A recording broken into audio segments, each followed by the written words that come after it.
All right, man. So, Michael Swift, number 55, Savannah State University, freshman, big-time player, so early in his career. Before I start opening up and asking you questions, I want you to let me know, who is Michael Swift? Michael Swift, man, from Jacksonville, Florida, Duval, 904. Love my city, product of it, but in a positive way. You know, just trying to contribute to the city, just put on for the city. High school, I went to Andrew Jackson for 3 years, love it there. Once a Tiger, always a Tiger. And then I ended up going to Potter's House Christian Academy for my senior year, you know what I'm saying, to help with my development and play against bigger, stronger athletes. So, love my family, really just a family guy, just focused on basketball, just being my friends, really just chilling. Okay, so starting from the beginning, first question I have is, how were you drawn to the game of basketball as a child, and were there any people who played a critical role in the process?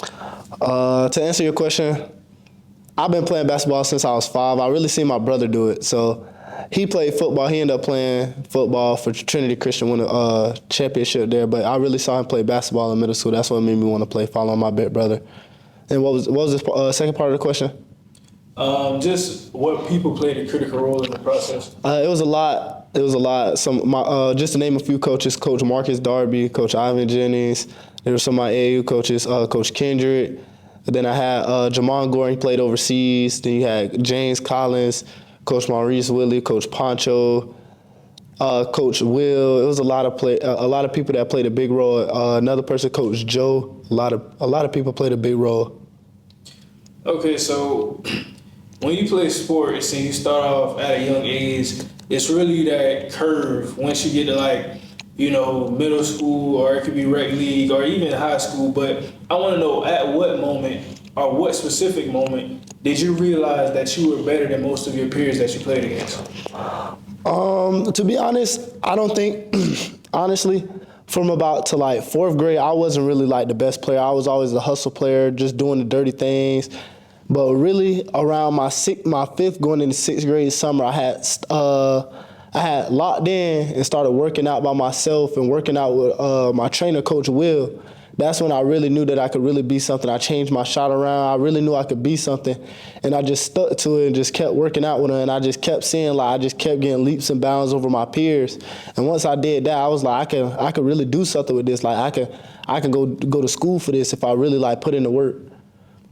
Okay, and when you opened up, you touched a little bit about Jacksonville, Florida, how you're a product of your city, but in a positive way. So with that, some cities, they offer different challenges. And my question for you is, growing up, what was the basketball scene like for young kids who wanted to take basketball to the next step in Jacksonville? Oh man, it was amazing. I love just thinking about it back in the day. One of the biggest players that a lot of people don't realize is from Jacksonville is Grayson Allen. Play for the Suns right now.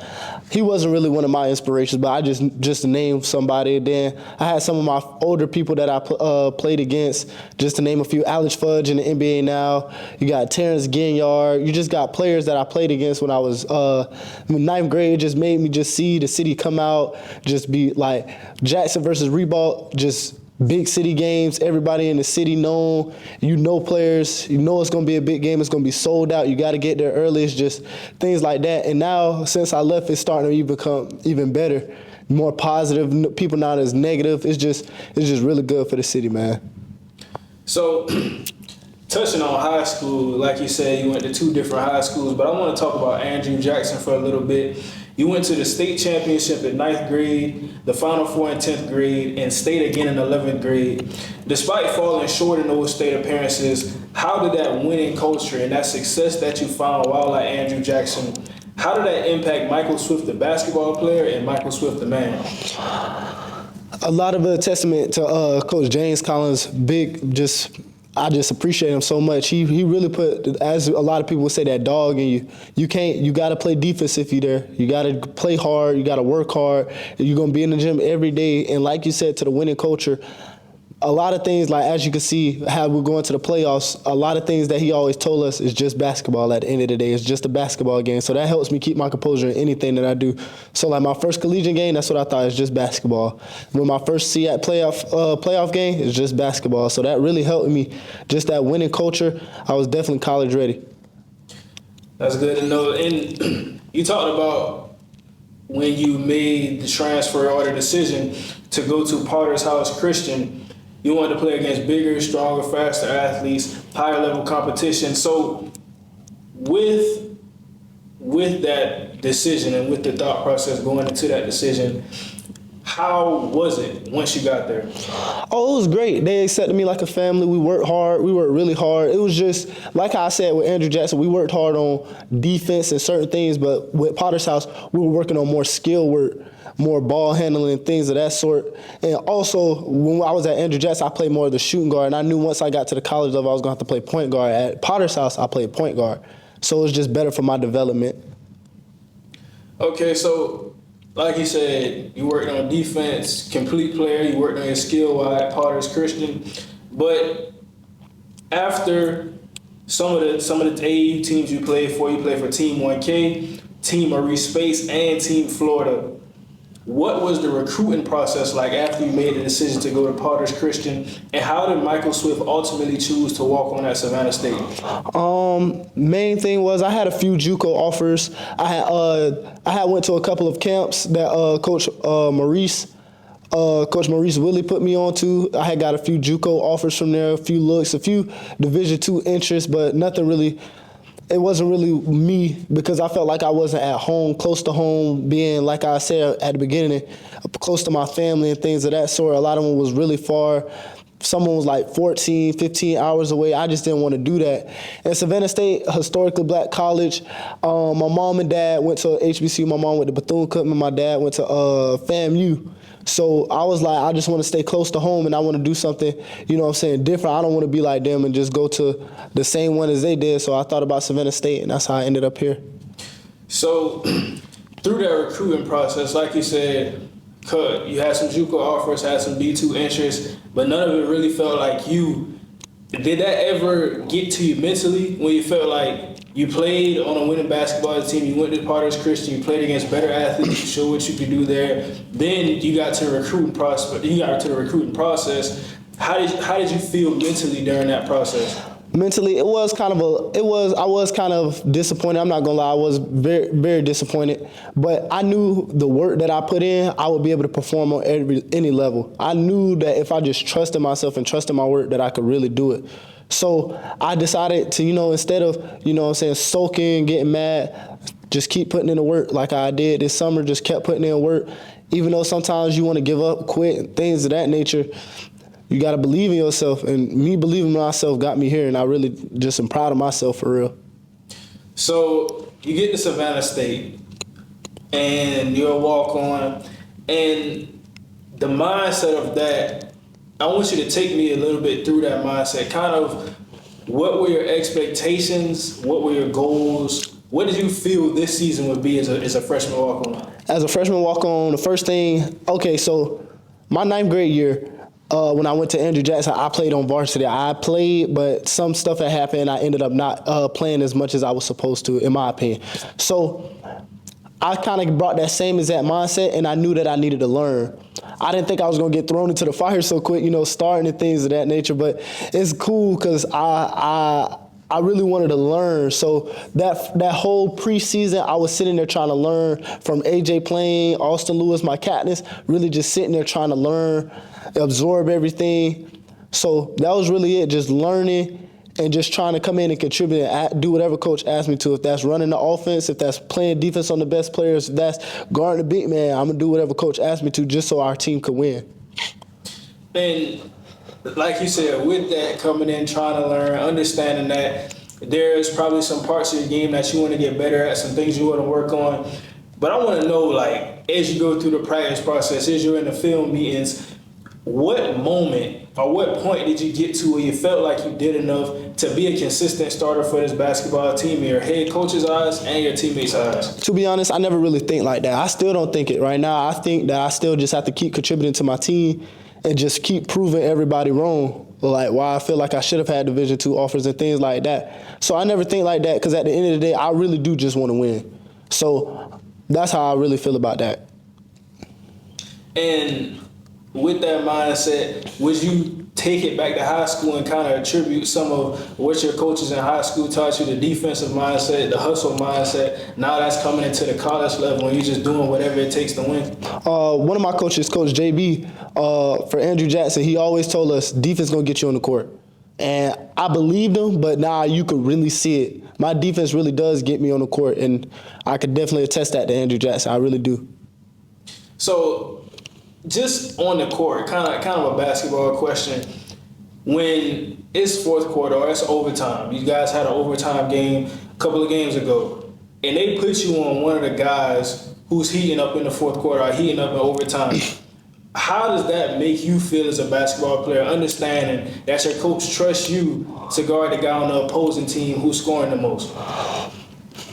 The best way I could put it is I really do appreciate it, but at the end of the day, you got to be a dog. You can't let nobody – I feel like when somebody scores on you, it's like taking something from you, and I can't let him just keep taking from my team. So, like, I just felt like right there in that moment right there, my only job on that court was to just stop him from scoring. That was the only thing that I felt like that was important at that time. Also, I want you to take me through the shot you made a couple games ago. Yeah. Was that shot? Well, take me through the process of the play. What happened on that play? Okay, so I don't want to tell too much about our play, but it was drawn up for me. It was like a second or third option on the play, and they hadn't seen that option yet. So I knew once I caught the ball, it's in a good spot. That's one of my favorite spots to shoot, actually, on the left wing. You can say left elbow. I practice that shot a lot. I said, if I catch this and I feel like it's a good shot, I'm going to shoot it. I just got confidence in myself. He actually shaded me a little bit more than I felt comfortable. I took a dribble over and I made the shot. I was proud of myself, but I know that's attested to my work. That's good. That's good. So to do some of the things that you've done thus far this season, playing in the SEAC tournament right now, have a game Thursday, how have your teammates and your family or friends supported you along this journey? Man, they just supported me so much. I don't even know, like, I just want to say shout out to my homeboy Fred and my homeboy Akari, man. They always been sticking with me through it. Since I was in 9th grade, they always stuck with me. My homeboy since 4th grade, they just always stuck with me. My family, they always stuck with me. They always believed in me. And my friends here, they always just give me encouraging words like, you got this, just keep going. It really do mean a lot to me, like, for real. Like, it really do be making me want to cry sometimes. It really be helping me. So how impactful will you say that your parents, how impactful have they been along this journey? They the biggest ones, those two right there. I mean, the only person that, of course, I have to put above them is God, but those two right there, those two keep me going, especially them and my sister and my brother. I can't thank them enough. So also kind of going into the walk-on process and coming into the team, did you feel like you were viewed differently than scholarships players, or you felt like once you got on the court, none of that mattered? You just had to see who was the best once you hit the court. That's how I felt. I felt like at the end of the day, they are going to be looked at, let's be real, they are going to be looked at differently than me. I'm not going to have as many opportunities. I'm not going to have as many mess-ups as them. And that's okay, because I know that if I do what I'm supposed to and I show coach, I'll earn that, which I feel like I have, but I got to keep going and keep earning his trust even more. So with the number 55, was that chosen or was it something that came to you? It was something that came to me, but I also somewhat chose it too, because like I was telling my big brother, he was number 55 in college and in high school, so kind of tested him. I think I'm gonna stick with it for the next 4 years. How important is that for you to carry on that number 55? It's really important to me because he didn't end up getting to finish college, so he supports me super, just like he's one of the most supportive people that I can ask of. So just carrying it out through him, it's the best as I can. And one thing you said a little earlier, you said you're not going to have as many times to mess up, or you're not going to have as many opportunities to show what you have on the court sometimes. So what has been kind of outside of team practice, outside of the meetings? What has been the work that you've put in alone? What has that schedule been like?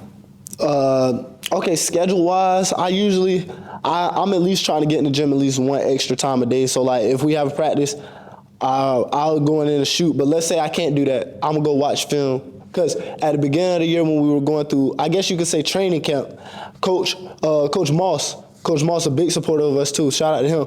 He does filming. He records our practices. So I'll go back and watch practices and see what I needed to do, because at the end of the day, I am a freshman, so I'm getting taught whole new concepts. So I'm trying to go back on the concepts and try and perfect those concepts in my mind, getting mental reps, so I can be able to go on the court and do it, so coach can know that I'm doing what he asked of, instead of just doing it like once in practice. You know what I'm saying? Going back and just kept going over it. It's like studying.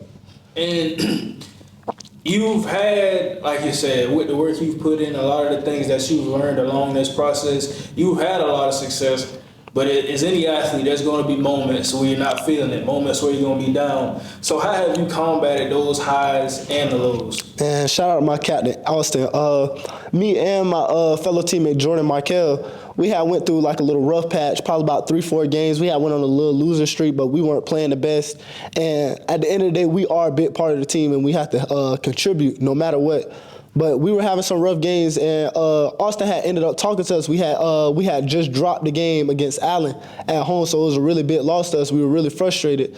So me and Jordan was just sitting in the locker room after the game, and Austin had told us, man, y'all boys keep y'all heads up, man. I had went through the same thing my freshman year. It's called the freshman wall. So I felt like me and Jordan had hit the freshman wall, and I didn't realize what it was. I just thought, like, man, I'm playing bad. I got to tighten up, just getting down on myself. But he had talked to us and just told us, like, just stay in the gym. If you stay in the gym, keep watching film and just keep going, you're going to get through it. And I feel like that's exactly what happened. I feel like the last couple games I've been doing what I'm supposed to. And then especially he was saying at the SEAC tournament, we need y'all, so y'all going to have to. So you touched on Austin Lewis a lot, and my question for you is, do you feel like, as kind of one of the veterans on the basketball team, has he been the most impactful veteran on the basketball team, or who has been the most impactful veteran? Well, to me, in my opinion, my captain is Quay King, number 11. He also is very experienced, junior/senior. He always talking to me, always just giving me words of advice and things like that. But he know he could get on my behind when I'm messing up. And I really do appreciate that for him, because some people like to sugarcoat, but I like, you know what I'm saying, just tell me what it is. Like, let me know what it is, and he definitely does that. But Austin Lewis and AJ Plain have definitely been two great captains. But that's probably my captain for me. Okay. So I just watched the last game against Kentucky State. How does the mindset shift from when you have Javonte Landy in the game or you got AJ in the game? How does the mindset shift to where now they're off the ball, now you bring the ball up the court and you have to be the point guard? Is it a scoring? What is the mindset? The mindset is really the best thing, like I said, watching film. I have to know all of the spots on the court. Because at the end of the day, usually the way that we run our offense is 3 guards that can really play point guard. That's why I said that I wanted to go to Potter's House Christian Academy, to be able to play point guard, so I can't be one-dimensional. So I won't be one-dimensional. So me, Landy, or AJ can bring the ball up the court. Let's say Landy's on the best player on defense and he needs a break. I'll bring the ball up just so we can be able to help each other. So really the mindset is just knowing everywhere on the court. It's not really like a mind shift change. Just play how you're supposed to do the offense.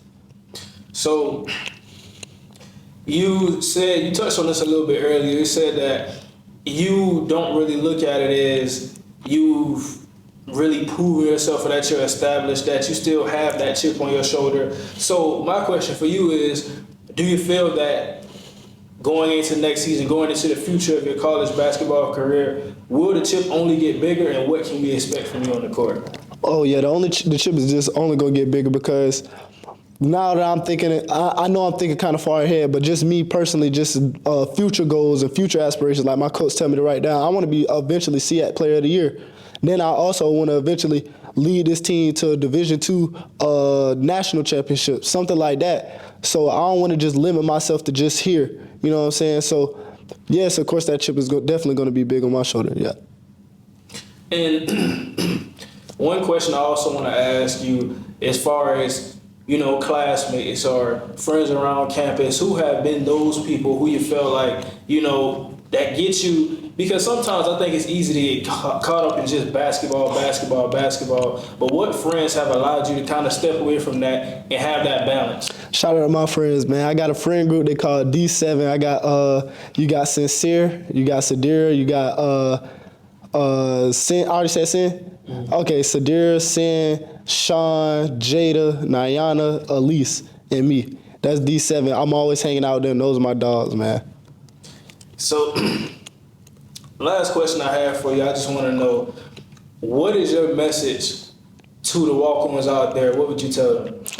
Biggest thing is trust your work. If you know that you're putting in the work and you feel like you can really do it, you got to do it. You gotta believe in yourself. You can't second guess yourself. You got to really just go after it. It's okay. It's okay to fail sometimes, because I felt like I almost failed my family, failed my parents when I didn't go on scholarship and I made them almost pay for school again. You know what I'm saying? So I know next year I don't want that to ever happen again, where they won't ever have to pay for my college again. But if you trust your work, put in the work, you'll be good. Touching on that point, what would that moment when you get that scholarship, what would that mean to you? Man, that mean the world to me, just because of my family, because my family and my friends, because they told me just keep grinding, you got it. You know you the one, you special, you could do it. You just keep putting in the work. So them just telling me that, and then they gonna also see the rewards, and I see the rewards, it's just gonna mean a lot to me. I agree with that. So, last thing I want to know, and I talked about this a little bit at the beginning, but once again, tell us, who is Michael Swift? Michael Swift, Savannah State, point guard / shooting guard from Jacksonville, Florida.